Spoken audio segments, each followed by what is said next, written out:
Hello Gemini, Sun, Moon, Rising, and Venus signs. Kamusta kayo? Sana po nasa mabuti kayong kalagayan. Welcome back po sa Star Tarot. Kung bago kayo rito, welcome din kayo. Thank you sa inyong support. I truly appreciate it. God bless you all. Tingnan natin ang mga mensahe ni Gemini. O na mensahe po ninyo ay younger woman. Ayan. You may have a dealings with a younger woman or relationship with a younger woman sa ngayon. This could be anyone. Maaring anak ninyo to, katrabaho ninyo, maaring nililigawan ninyo, asawa, girlfriend. This could be anyone, Gemini. And that person is going to play significant role sa buhay ninyo. Wow, Gemini, napakaganda nito. Daming kaperahan na parating, kayamanan, nabubuhos sa inyo. This could come from different sources. It's not specified dito kung saan ito manggagaling. But definitely, there is wealth, coming in. Mayroong parating na kaperahan sa buhay ninyo. We have you feeling tied down or frustrated. Ayan. So, frustrated kayo sa ngayon about something or about someone. Maybe linked yan dito kay younger woman. Now, maaring si younger woman na magiging dahilan dito ng inyong mararamdamang frustration. So, what else? We have March. Ayan. So, March tapos na to, So, posible na meron kayong ginawa dito in March, Or plans na nabuo in March na maaring ngayon nyo palang gagawin or ngayon nyo palang sisimulan, maaring gano'n ang ganap dito, Or, napapick up ko regret So, meron siguro kayong regret na mararamdaman at this time, kung ano man ang bagay na siguro may nasabi kayo around in March or may nagawa kayo around March this year at ngayon siguro pinagsisihan nyo yan, So, parang gano'n na na-pick up ko. That could be linked to this older woman, This older woman, maybe you have a relationship with this person. Maaari ka mag-anak ninyo to, nanay ninyo, mother-in-law ninyo, kapatid. This could be anyone. This could be your mom, na you are going to be dealing with at this time. Okay? And this person is going to play significant role sa buhay ninyo sa ngayon. We have Dolphin, financial gain, usually coming from something you did in the past. Ayan, so maaaring ito na yung kayamanan na parating. Pwede rin naman na hindi. Pwede naman na iba ang panggagalingan ng financial gain na to. Maaaring return of investment ito. Ito yung bunga ng inyong pinagtrabahuan, pinagsikapan in the past. This is yung bunga ng inyong effort, kumbaga, So, good luck to that, Gemini. We have heart, and there's love, deep affection, and caring. Ayan. So, maaaring Gemini, maaaring kayo yung laging nagbibigay nito, kayo yung laging nag-o-offer ng love, nagpapakita kayo ng deep affection and care sa ibang tao, and posible din na ngayon kayo yung makaka-receive naman ng love, ng deep affection and care ng ibang tao, So, parang ito rin naman ang ibabalik sa inyo ngayon ng mga tao sa paligid niyo, Gemini. So, what else? We have dog barking, advice from a friend. Ayan. So, you may receive an advice from a friend dito, So, maybe meron dito mangungulat sa inyo. Feeling ko, meron dito magkukulit sa inyo na, hindi, ganito ang gawin mo. Ganito ang sitwasyon. Yung mga ganon, So, that person is going to, to bark on you, kumbaga, at magbibigay sa inyo ng advice. That could be solicited advice. Maaari din naman na hindi. Na-concerned lang siya sa'yo, kaya talaga magsasalita talaga para marinig mo siya, We have the energy of the kite vacation. This is what you need right now siguro, Gemini. Maaring busy kayo, maaring stress na kayo sa buhay ninyo, kaya kailangan ninyo ng bakasyon. Kailangan ninyo na mag-step back ng kahit konting panahon lang sa kung ano ang inyong mga pinagkakabisihan para nang sa gayon makapag-recharge kayo, okay? So, that's all I have for you for today. Thank you for watching. Love and light. Namaste.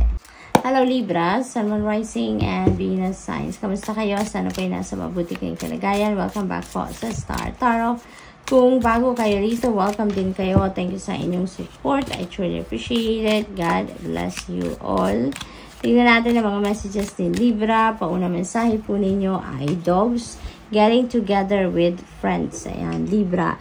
Merong pagsasama-sama, pag-catch up with friends ngayon, sa buhay ninyo. There could be pagkikita-kita, long lost friends. Siguro ninyo ito na magkakaroon kayo ng pagkakataon na makipag-usap, makapag-chika, yung mga ganon, have fun, Libra. We have butterfly, a change for the better. Ayan, this is really beautiful. Magbabago na din ang inyong sitwasyon. Okay? Your situation is going to transform at this time for the better. Kaya napakaswerte at napakaganda ng pagkakataong itong binibigay sa inyo.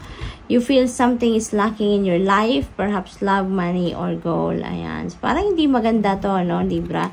Kasi magsiserve as negative yan Parang kung ano yung nararamdaman natin, diba? Yun ang namamanifest natin sa buhay natin.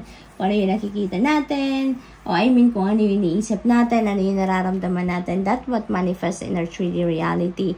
Kaya, try to transmute this feeling lack ninyo, Transmute that into positivity, transmute that into positive feelings and thoughts, Para na sa gayon, mabaliktad din yung inyong sitwasyon. Instead na pakiramdam ninyo kulang kayo, ang ma-attract ninyo is more love, more money, more goals, diba? More positivity. Okay? Kaya i-transmute ninyo yung feeling lack na to into abundant and prosperous energy. Positive energy. Okay? So, we have both. Napakaganda, Libra. Isang barkong pera ang maaaring dumating sa inyo dito, there is money or property through an inheritance, winning, or windfall na parating sa inyo. Palapit na to sa inyo. Okay? Maaring mana talaga ito. Isang malaking chunk of property siguro to na may malaking face value. Posible din na panalo ito, mananalo siguro kayo sa game of chance. Or there could be some money, windfall of money na parating. This could be a gift, or kung saan man to manggagaling, i-claim nyo na to, Libra, and align yourself as well with this energy. Align your energies, align your thoughts, your feelings, and emotions dito sa energy na to para ito yung matanggap ninyo. So, importante na tanggalin muna ninyo ang feeling lack na to sa sarili ninyo because this could stand between you and this boat of money. Magiging barrier ito. Kasi kung ano man ang negativity, na nararamdaman ninyo, iniisip ninyo, yun ang kukontra, sa mga ganitong klaseng magandang pangyayari. So, what else? We have wind chimes and peace and harmony. Ito yung mararamdaman ninyo sa ngayon. Ito yung may experience ninyo sa ngayon. So, finally, mararamdaman ninyo na yung kapayapaan sa puso ninyo. May harmony na kayo within yourself. So, maaring ito yung maidudulot. Ito yung resulta ng pagbabagong ito. Magkakaroon na kayo na finally ng peace and harmony. We have ladder. Ayan. Climbing towards success. Napakaganda naman na signal ito or na sign na to, So, you are going to tread towards the ladder of success dito. Unti-unti, Papunta na kayo sa tugatog ng inyong tagumpay. Just continue on with what you are doing. Continue on to work hard. Put more efforts into what you are doing para nang sa gayon, walang duda marating ninyo ang tugatog ng inyong tagumpay. We have bouquet, compliments from an admirer. Ayan. So, mayroon kayong matatanggap dito na compliment. Magandang pananalita. Magandang mensahe from your tagahanga. We have 3. Ayan. Affairs with your family. Ayan. So, siguro kayong punong abala dito sa kung ano man ang affair na to regarding pamilya, usaping pamilya, okasyon. Kung ano man yan na affairs na yan sa inyong pamilya, maaaring kayo yung punong abala dyan sa sitwasyon na yan. We have lobster, financial pinch. Mag-iingat kayo sa paggastos ninyo. Make sure na minomonitor ninyo ang pasok at paglabas ng inyong pera. Make sure na nasa balanse yung inyong finances. And make sure na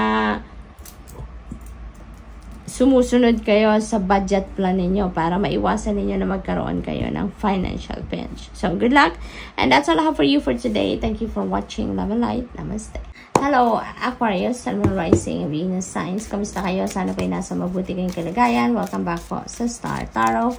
Kung bago kayo rito, welcome din kayo. Thank you sa inyong support. I truly appreciate it. God bless you all. Tingnan natin ang mga mensahe ni Aquarius for today. Hala, naglaglaga na. Tingnan natin. Sandali lang po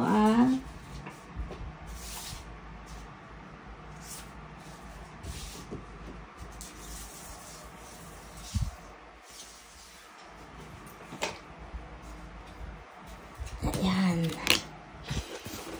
Okay, so paunang card na nalaglag, we have the energy of the claw. Be careful, do not take risk. Ayan, so stay put lang kayo sa ngayon. Kung nasaan ang comfort zone ninyo, doon lang muna kayo sa ngayon, Aquarius. Okay, so now is not the time to take risk. We have room, and there's new home, new attitude. So, may bagong tahanan siguro kayong dilipatan, maglilipat bahay, apartment, condo. Posible din na bagong kasi yung trabaho natin, diba? It's also our second home. So, posibleng may bagong trabaho, bagong opisina, siguro na napupuntahan kayo or maglilipat department din kayo. So, that is also possible. New attitude is also possible din para sa iba sa inyo. Siguro may bagong, alam mo yun, magbabago kayo ng ugali, ganon. We have carrot, opportunity, or windfall. Ayan. So, meron ditong bagong opportunity na kakatok sa buhay ninyo. This could also be a windfall of money na parating. So, maaaring kung ano man ang opportunity na to could be financial opportunity. No? Aquarius ang parating sa inyo. So, good luck po. Pagkakapirahan, your source of income, yung mga ganon. Yung energy of the boot, ayan, increase your efforts if you want to achieve your goal. Ayan, so this is a beautiful reminder para sa inyo.